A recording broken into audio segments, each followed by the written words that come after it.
Hey there, welcome to another episode of the Playing in the Sandbox podcast. I'm Tammy J. Bond, your host, and excited to have you join me for another lively conversation today with my guest, Mike Nassar. Mike is the founder and president of NASCO Consulting Group, where he is advising a number of companies in the AI, skincare, pharmaceutical, healthcare, communications, and manufacturing space. Now, Mike has spent the last 18 years of his career with the largest hair loss solutions company in the world, serving multiple leadership roles, including president and CEO from 2017 to 2023. And Mike has a total of over 30 years of management experience and has a wealth of knowledge when it comes to people leadership and process management. I know you're really going to enjoy and learn from him as we talk today about navigating the intricacies and the different levels of transitioning in leadership. So get out your pen and paper, get your shoes off, get ready to step in, and let's have a conversation with Mike Nassar in the Sandbox today. Welcome in.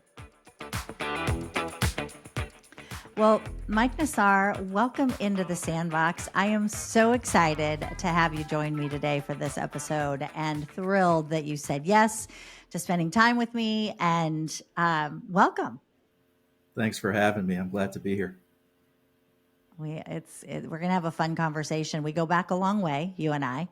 Absolutely. And I was kind of doing the math. I'm like, okay, I'm going to stop doing the math now because that makes me feel old. But I love the journey that we've gone together. And I've known you from your CEO days, and now, of course, you're CEO of your own company. So I want you to, beyond the bio, beyond those details, tell us a little bit more about who you are, and just help us to set the stage on this conversation around navigating career transitions that we're going to have today. Absolutely. So, we met a number of years ago, and by the time you and I met, I had pretty much 20 plus years under my belt as a manager, regional manager, regional director, regional vice president. And by the time we met, I was president and COO, and had just transitioned into president and CEO of a company here in the U.S. and had spent some time running different size businesses. And I think we were looking at the time to level up our business from a leadership perspective. And you came in and helped our team get better and focus on leadership mindset and things like that. So spent a lot of time leading people, and have recently moved on and started my own company, and here we are. And so fun question I'm going to ask is, what do you love about leading people? Oh, it's a lot of fun. It's a lot of fun to really get the most out of people and teams. What I find in a lot of cases is that people have so much that they can accomplish. And in many cases, whether it's fear or hesitation or something, typically is holding individuals and teams back from accomplishing um, um, what they can. I think it's a lot of fun, and I think it's um, um, what I what fulfills me is the idea that we can get an individual or a team to really go that extra mile and um, achieve, set a goal and achieve it. And I think that's when you actually achieve a goal and you look back and say, look, we did do it, we made it. I think that's when you win. I think for me, that's winning. And when people see that, I think they actually start believing in themselves. And if you can do that as a team over and over and over again, I think that says a lot. And I think people need to see themselves win in order for them to win over and over again. Yeah. Sometimes as leaders, it is also our job, our opportunity to remind them of that winning, that they can win. Because sometimes, you and I have talked about this over the years too. How do you see yourself into winning when you haven't been? How do you help cast that vision, if you will, of what winning looks like? Absolutely. And then help others to see themselves in it when everything around them is I'm not winning yet, right? But the yet is important. So how are we going to help you get there, right? Yeah. So curious question for you. What's your least favorite thing about leading teams? Um, I would have to say discipline. Disciplining. I'm sorry. Discipline is a key to doing to getting things done. I think from a management perspective, discipline, and it's a play on words here, but discipline is key to management. But disciplining people that aren't performing is probably my least favorite thing. And really, that should be the least where you spend the least amount of time in management is disciplining people. If you have the right people doing the right things in the right roles, you really shouldn't have to discipline them that often.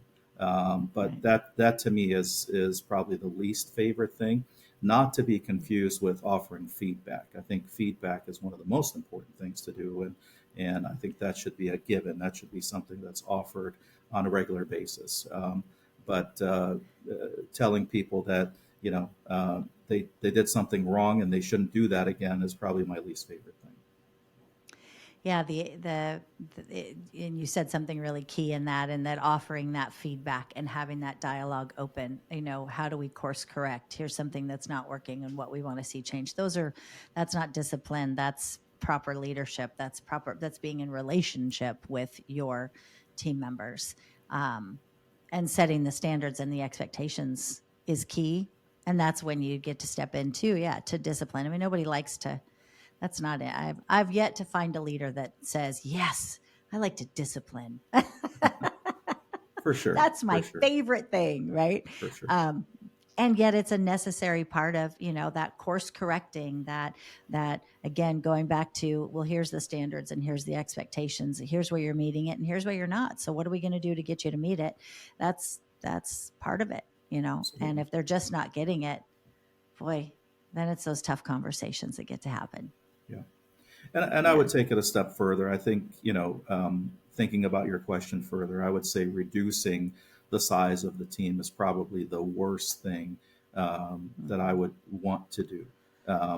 Changing team members is a given. I mean, that happens across, sports teams all the time, for example, and it happens in business all the time where team members change. But reducing the size of a team is probably the worst thing the thing I look forward to the least. Um, it's not fun, especially if you're a growth minded person, which I would say I am, looking to build companies and build teams. Wouldn't want to reduce the size of the team, and unfortunately, when you have to do that, um, it's not something to look forward to. So I would say that when you do have to reduce a team and there's no other um, option but to do that, unfortunately, the lowest performing or the worst performing team members are the ones that have to go. Yeah. Well, and you're right. Yeah, the reduction in force is never um, something that you want to have to do because it's an indication often of other things that aren't working. But then sometimes removing those individuals can help the others perform at a higher level. We're not stuck on why someone's not performing. We're looking at who is. So it's just one of those things we get to navigate in leadership for sure. And having, you having been in the position of leading an international brand, multi-site, over 100 locations, um, over well over 1,100 employees. Um, that gave you an opportunity to what did you learn from that experience before you stepped out and said, I'm going to go this on I'm ready to really do more on my own, because you have that entrepreneurial spirit about you. What was that experience as CEO like for you with the breadth of responsibility?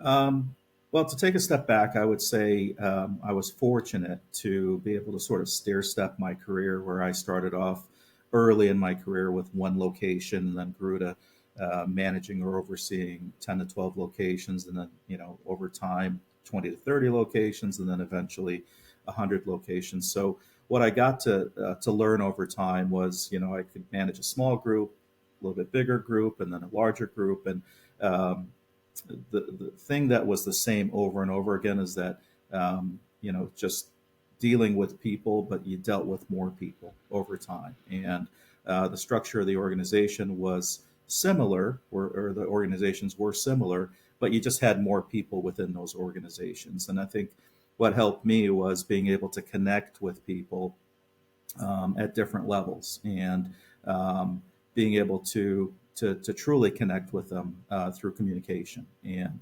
I really wasn't a person that loved sitting at a desk or in an office. I was the type of person that would love to travel and visit centers and visit branches, if you will, visit locations, and truly get to meet people and spend time with them where they were. Prior to what we do nowadays with virtual meetings and video meetings, it was a lot of fun to get into markets and actually meet people and spend time with them where they worked. And I think people saw that and they appreciated that, and they knew that they could reach me when they needed me, and they knew where they could find me. And I think that created connections that um, allowed us to work through whatever issues existed out there, regardless of what was going on throughout the companies that we were involved in. So I think the key for me has been connections and communication, and then people knowing that they could reach me and have an ear, a direct line to me when needed. Yeah. You are one of the more highly relational leaders I've had the opportunity to work with, and it's a lovely gift. And from my perspective, and you and I had this conversation, I know a few times about how potentially it also could be that a bit of a challenge because of your accessibility and your willingness to be accessible. It's like I always say, when leaders say that they have an open door policy, it works until someone comes to your door and it's closed. And then they're thinking, well, it's only not open for me. Right. So when you're always accessible and someone's trying to get you until they can't, and then, oh, is Mike mad at me? Is he not? You know, um, so, and for you having that accessibility, what was key that I saw from the view from my chair is that the leaders that were around you, to know that relationally it's very important for you to have that connection instead of trying to fight, don't fight against it, but say, you know, the territorialism that can sometimes come up with, they're my people, but they're calling the CEO, hold on a second. Right. you your relationship aspect, I think, really helped you to be someone that was trusted to such a large body of staff across, again, multiple locations and all of that. And I think that's really important to celebrate and acknowledge too, that by doing that, you're seen not as sitting in an office in headquarters somewhere. Right. You are out there. And I've done those road trips with you. You are out there and you're having those conversations, which really impacts people. So I applaud that. Yeah, I'm and curious. I'm Go sorry. ahead. Just to add one note on that, being approachable is obviously something I kind of grew up with in the two organizations I spent most of my career with, and it's one of those things that's sort of trying to lead by example, and having spent time as a frontline manager, a middle manager, and then executive type of leader. Um, I thought it was the way to lead by example, and it's not for everybody. I mean, everybody has their own sort of way of managing and leading personnel, and I just wanted to make sure that I was doing what I felt was right within organizations, and again, leading by example. So, to your point, I do think that having an open door was the way I thought things should be done, and it worked for the most part. But obviously, there were some of those challenges that we ended up having at different times. And um, either way, I think you're going to end up having challenges with Yeah. communication at different times, and it's just something that you have to work through as a leader. Yeah. And I think what's interesting about your career path through, the 18 years that you were with your last organization, was that because you did come up through the levels, there was a trust in you from the people, boots on the ground, serving, clients at the front end, there's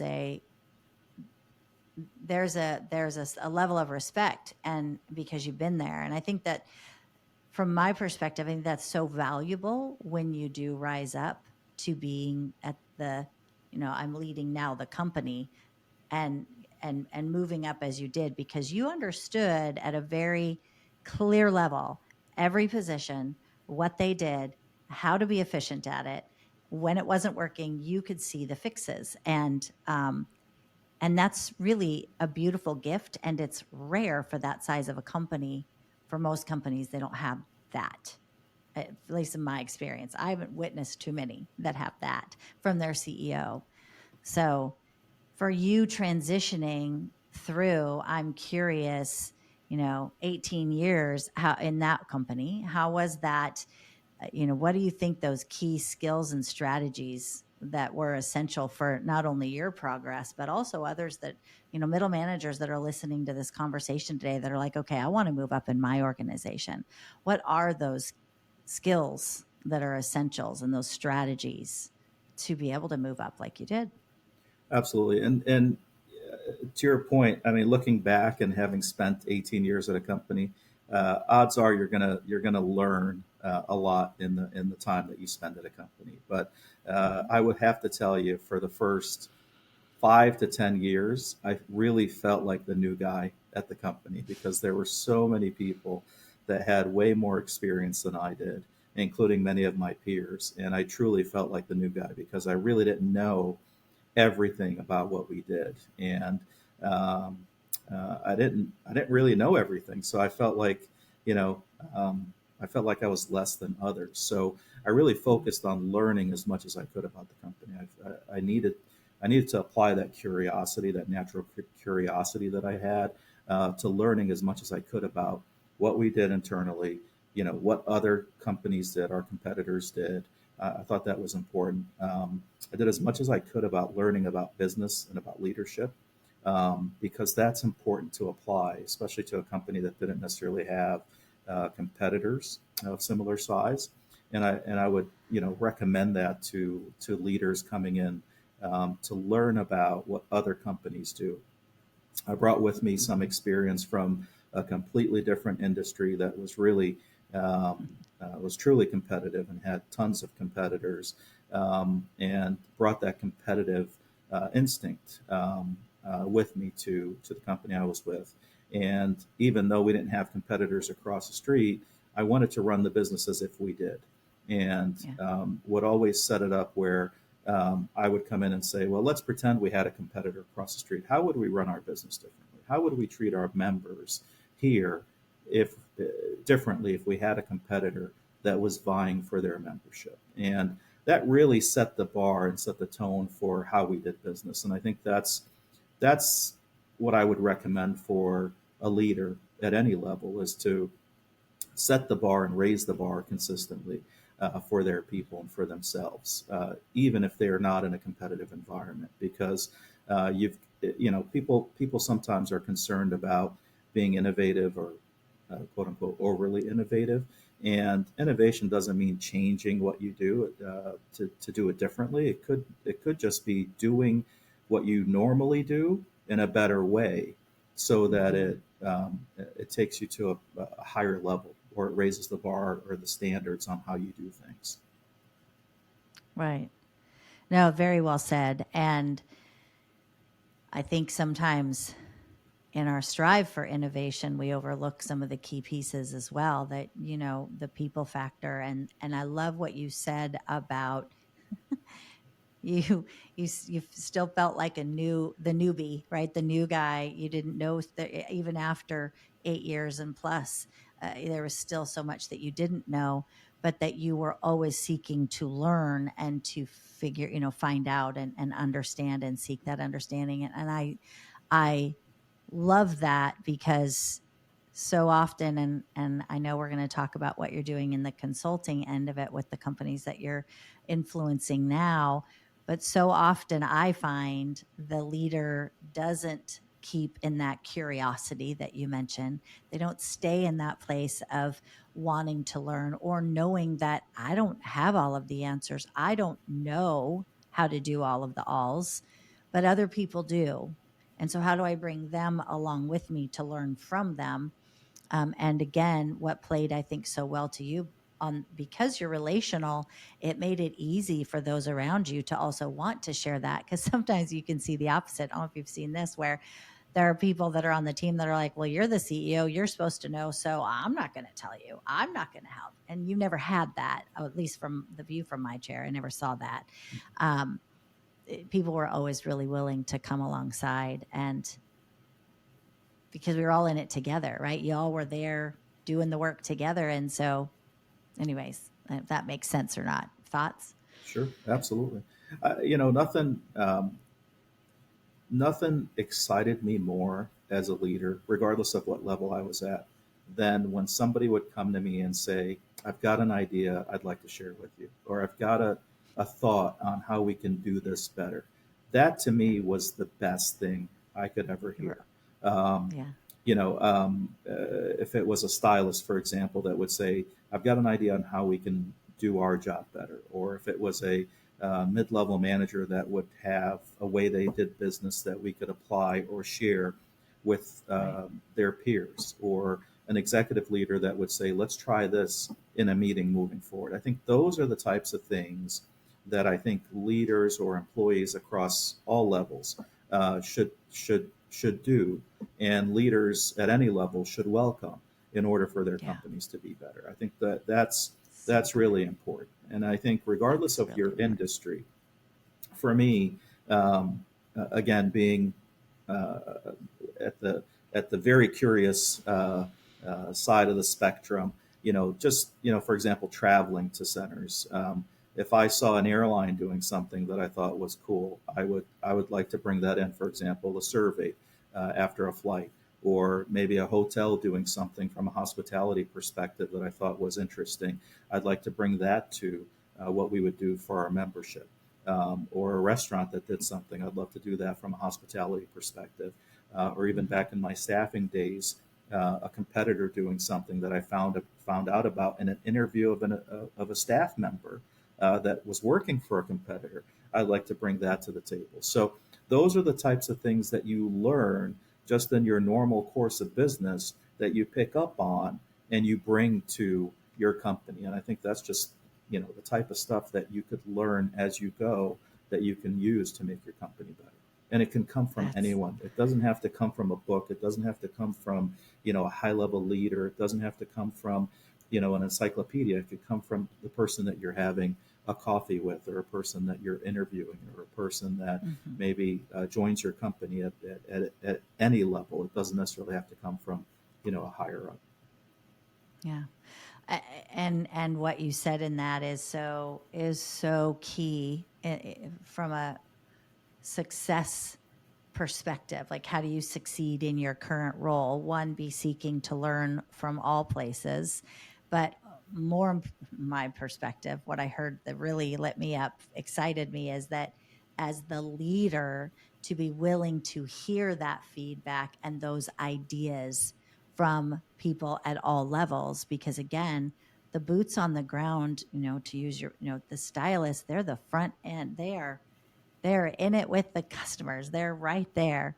And what they say, what they experience, and how that is influencing the rest of everybody that's getting them to that point is so important to listen to. And so for leaders, and for those, even if you're in a position out there that you're in that rising tide and you're wanting to grow and go into higher level positions, always be asking the others, right, for feedback and information so that you can grow is so important. Yeah, I Absolutely. love that. Yeah. So share, if you will, some personal experiences on how you successfully navigated, and especially because, and I want to talk a little bit further about this, your successful navigation through the positions to CEO. What would you say was the, from a personal perspective, how'd you navigate that? Because again, relationally, even there had to have been shifts that were made as you rose in, up through the company and going from a manager to the CEO. What were the even challenges that you might have encountered along the way in that journey? So um, quickly at my previous company, I was there for about 10 years, and I started off as a manager in training, and I left there 10 years later as a regional vice president. Um, to be honest with you, I had no intention of staying there very long. I thought it was going to be a short-term role, and I was going to somehow end up in law school and becoming a corporate lawyer, and that never happened. But I got promoted 7 times in a stretch of 4 or 5 years, and became a regional vice president. And sort of this whirlwind, um, you know, um, period in my life where I got promoted so many times, and from a family perspective, had three kids, which are now all adults, and it just a lot happened in a short period of time, and I was really busy, and had a lot of fun along the way, and there we were. So I got recruited over after about 10 years. And came to this last company I was with. And I started off as a regional director, and really just nose to the grindstone, took over the Eastern region from the get go, tried to learn as much as I could about the business, very foreign business for me, just knew nothing about the business at all, and came in and just viewed it as, you know what, regardless of what we're offering, what we're selling, it's about people. It's about people and customers, right? Client experience, member experience, whatever you would want to call it, and people leadership. And came in, tried to learn as much as I could about the business, try to meet everybody as quickly as I could. Did a quick tour of all the locations, and pretty much stayed quiet, tried to learn as much about the business as I could. Got to know my peers really well, and really didn't focus on what was going on from a corporate perspective.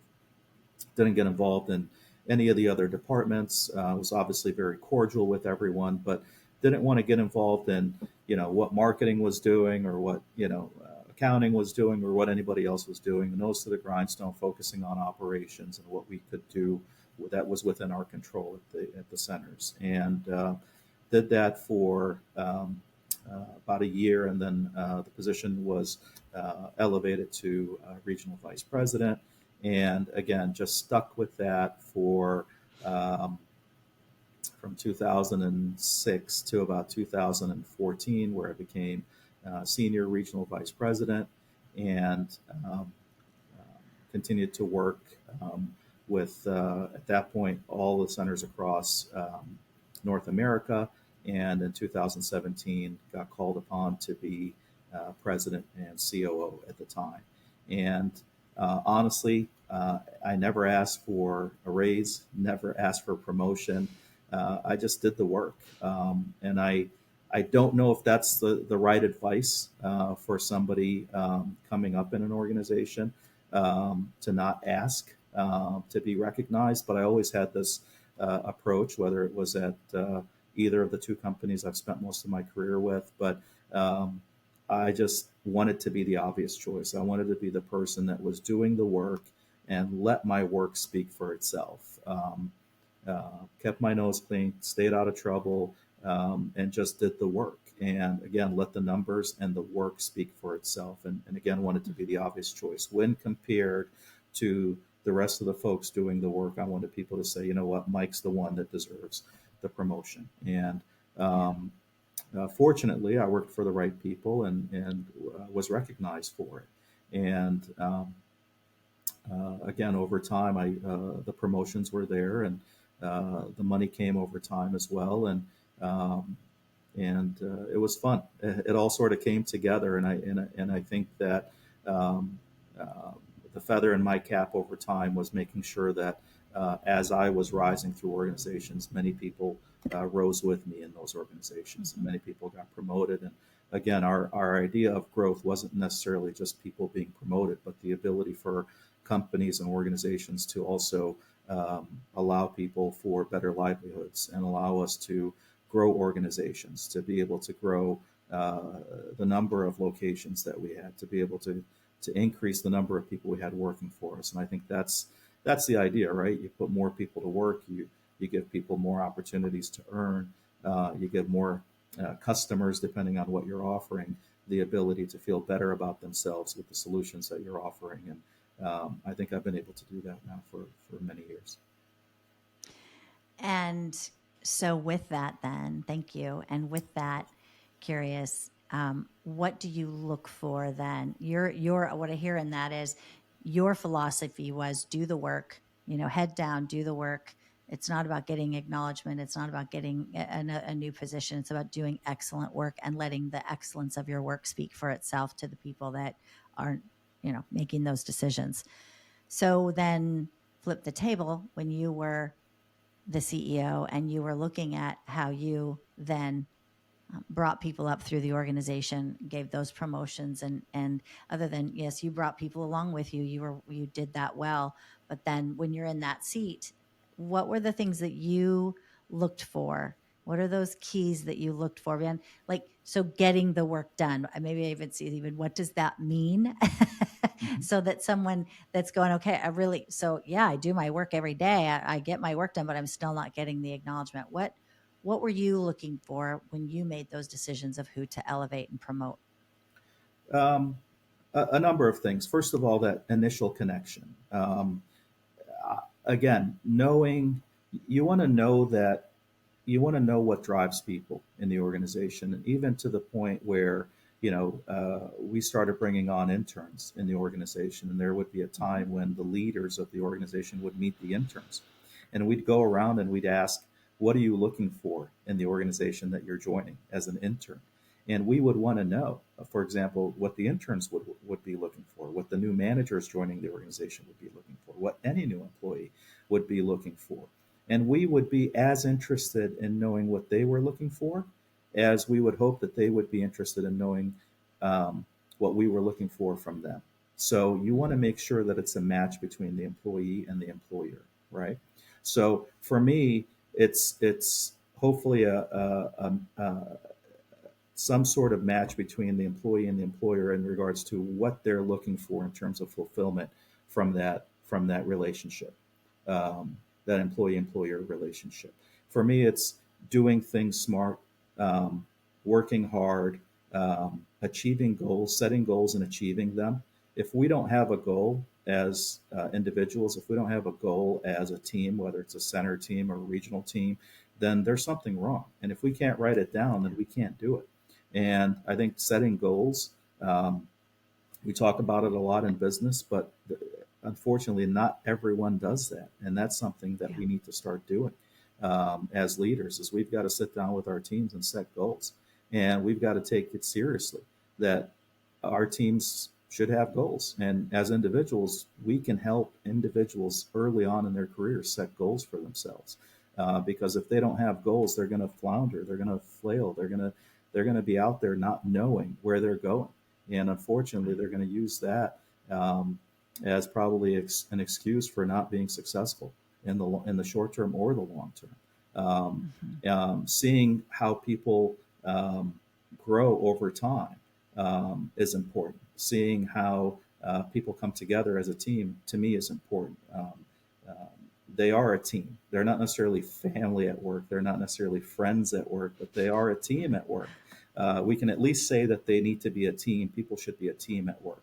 They're at least a group, if not a team at work, right? So to me, that's important. And seeing how people gel and work together, I think, is important. Um, how people represent the company to others, to customers, to team members, to neighbors that you happen to be associated with, to the communities that we operate within, I think is important. To nowadays, which didn't exist necessarily 20 years ago, LinkedIn and to other networks that people are involved with is important. I think that's key, and I like to observe that and I pay attention to that as well from an organizational perspective. And I think it's important and vital that everybody on the team represent the company that they're associated with appropriately, or at least not misrepresent the company Yeah. from that regard. Yeah.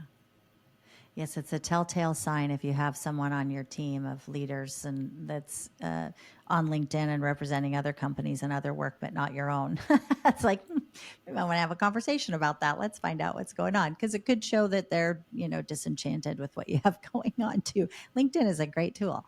So yeah, I like all Absolutely. of those. And I think that, to your point of, the team and seeing how people get along with one another, navigate with one another, and is important. And what I heard you again say, it's not because the work's going to show up. It's either going to be excellent or it's not. But the bigger part of how we decide where we're taking people isn't just because they can build a widget. You've heard me say, like, it's not about just building the widget. It's about how we do the people. And so I think that's really good. So I want to shift over into talking about how you navigate the transition of, like, that season of change. So you had a big transition and you've had them before. It's not the first one. But what advice would you offer to leaders who might be facing some transition, whether it's their team members that are transitioning off, right? Or the org structure is changing, roles are changing, or the leader themselves is transitioning off. You've seen a lot of different transitions over your career. So, how do you help people? What would you offer for navigating that? Hey, thanks so much for joining me in the Sandbox today with my guest, Mike Nassar, for part one of this fabulous conversation around navigating your leadership journey. There's so many things that we talked about in today's episode that I believe if you put the time in, you're going to be able to get some tools out of, tips, tools, and strategies, more importantly, that you can share with your friends, with colleagues around the table. Now, it would mean so much to me if you took a moment to share this episode with someone that you think could truly benefit from what Mike and I shared in the Sandbox today. Third-party affirmations go a long way in today's world economy, and it would be an honor if you took time to share the learning opportunities from the Sandbox today with others. Click like, click share, comment, tell us how we did. Would love your feedback. We'd love to hear from you. Thank you again for joining me in the Sandbox today. And remember, friend, leadership isn't something that you're born with. It's something that you grow into. So thank you for taking time to grow into your next level of leadership in the Sandbox today. Make it a great day.